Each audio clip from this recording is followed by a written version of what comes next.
It was good of them to come. They knew there would always be a welcome, or at least as much of a welcome as an old man could give. And he didn't mind them not telling him that they were coming. He understood it was only done not to cause him any worry, nor to put him to too much trouble. He wondered what they must have thought then, to find him in the overgrown garden, sitting not on a deck chair, but on the old stone seat where Martha used to sit after she'd done a day's work in the garden. In the late morning sun he dozed, and woke to find them standing around him looking concerned. Joan, his daughter, and Malcolm, his son, Joan's husband, the farmer, and Malcolm's wife, and the two boys, whose names he couldn't always quite recall any more.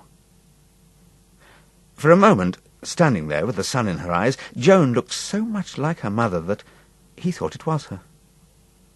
It was the way she narrowed her eyes, white spokes radiating from their edges, her hand above them trying to give them shade.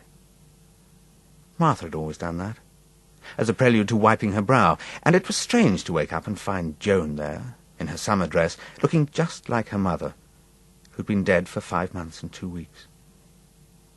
She said, "Hello, Dad, I'm sorry if we woke you." "I was just having a nap," he said, unsure of why suddenly they were here. The boys began to play on the grass, fighting and cuffing each other amongst the dandelions. "We were just passing, Dad," Malcolm said, "and we thought we'd call in." He spoke gently, as if to one of the children, peering at him closely, looking for signs of damage. "Just to make sure you're all right," Joan said. He struggled up from the stone seat. It was hard and cold, but he'd grown used to it, and had come almost to like it, recognizing the patches of moss that had grown under his fingers. He'd sat there nearly every day in the garden that Martha had tended so carefully, and watched it growing wild without her. He didn't know the names of the plants, nor how they should be cared for, so he just left them to become straggly and tall, or to be choked by weeds. Even the little apple tree that she'd so recently planted seemed almost overcome by grass. Creepers of some kind wound around its trunk. He thought, maybe, that as long as the garden was untouched, some element of her remained in it. And as he sat there, he could almost hear the snick of her scissors, the swish of roses, strong-scented, falling into a basket. He had let the grass become seeded, reaching up towards the stone seat, and, strangely, sitting there, the pain of her absence was dulled.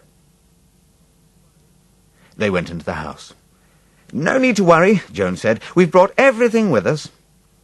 And indeed, through the living-room window, you could see their car and caravan parked in the road. "We were just going on holiday together. Isn't that nice?" It was, of course, nice. It was good to know that they'd always stayed friends, having moved away and set up home on separate farms. Odd to think of them all. City people, ploughing acres of red soil in the south of England. Their boys brought in boxes of vegetables from the car and put them on his kitchen table. "From the farm," they said. "Best in the world." And when he turned a potato over in his fingers, there was still damp soil on it, reddish and loamy, not like the sour grey stuff that Martha had turned for so many years. He murmured, "Thanks." And after lunch, Joan said, "We'll tidy the garden up a bit for you." "No," he said. "Please don't." "No trouble," she said. "Whatever would Mother have said if she'd seen it in this mess?" Already the boys were trailing cables through the house, bringing garden tools from the caravan. He sighed, and Malcolm said, "Why don't you go and sit down, Dad? You look all in." He sat on the stone seat and watched them. Malcolm, his shirt off for the heat, had become brown-skinned and leaner than he remembered him. They were all real farmers now, new experts that wielded cutting machines as though they'd done so all their lives, smoothing hedges and grass crescents into shape. The boys, running to and fro, called to each other occasionally and laughed, their voices soft, full of roundish sounds, unfamiliar in this crowded, suburban garden. How strange, too, that it had been Joan, so much like Martha in many ways, that had wanted to move the little apple tree. If only she'd left it alone. He knew they meant well, but the noise and rush tired him, and he slept again. When he awoke, it was all done, and one of the boys was nudging his arm, saying that soon they would have to go.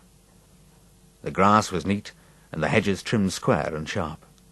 Bushes were separated from flowers by patches of bare earth. It seemed like a different place. Joan came. "That's better, isn't it?" she said. She was so kind, touching his shoulder gently to wipe away a blade of fallen grass. "Thank you," he said. "You shouldn't have." Already the boys were loading stuff back into the caravan. He noticed suddenly that the tree was gone. "The apple tree," he said in a panic. "We moved it," Joan said. "Over there, look." It had been planted further down the garden, in a sheltered corner partly hidden by the potting shed. From the stone seat, he could hardly see it any more. "It was too exposed where it was," she said. "The driving winter rain would have killed it. I'm surprised Mother didn't know that." And indeed, it was unlike Martha not to know these things, though she'd always gardened intuitively, relying on some raw instinct to determine where she should plant. Joan was saying, "Now we must be off, Dad. We've a long drive ahead of us." She brushed his cheek with her lips. "Look after yourself, won't you?" "Of course," he said, and smiled. Afterwards, he sat on the stone seat again and watched the sun go down over the neat, hard-edged garden, and he thought of Martha's apple tree and wondered if, after all, she'd been thinking of him when she planted it where she did. Suddenly it was as though Martha had never been there, as though the garden no longer had anything of hers left in it. And the picture he carried around in his head of her bending over the little apple tree came fleetingly and disappeared. He doubted whether, here, he would ever be able to picture her in quite the same way again. He closed his eyes, and he wondered where in all the small, narrow world he should begin to look for her.